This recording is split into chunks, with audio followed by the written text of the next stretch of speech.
Ha. Cik apa ni? Ha? Jalan. Jalan. Cik mainan ke? Jalan lah. Papa pun tak tahu kat mana. Papa pun baru first time sampai. Jalan. Tengok apa ada.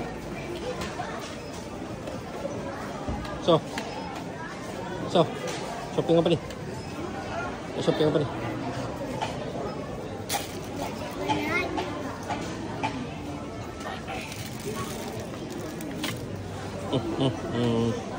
Kok shopping awak eh?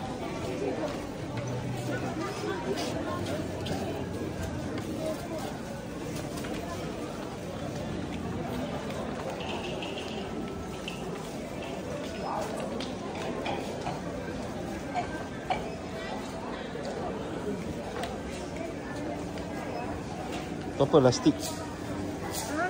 Plastik. Jalan tu depan tu ada lagi. Boleh tengok-tengok.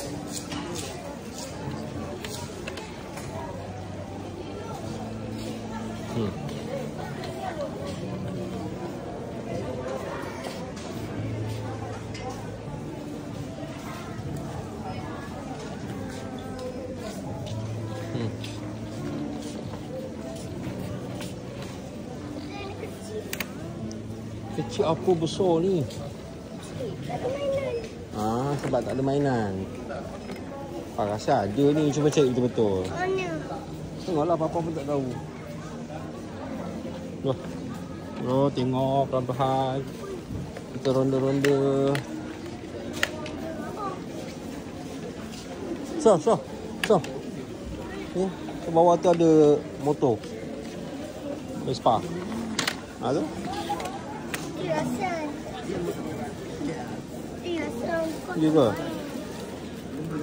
Atau ni, tayar tu tak boleh gerak. Tayar dia tak boleh gerak? Alamak, tayar dia tak boleh gerak pula. Hiasan eh? Itu gimana? Kita tengok dulu ada. Tengok dulu, survey dulu. Tu.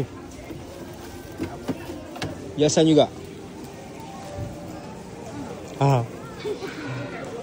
Oh yo, seronoknya. Seronok dia.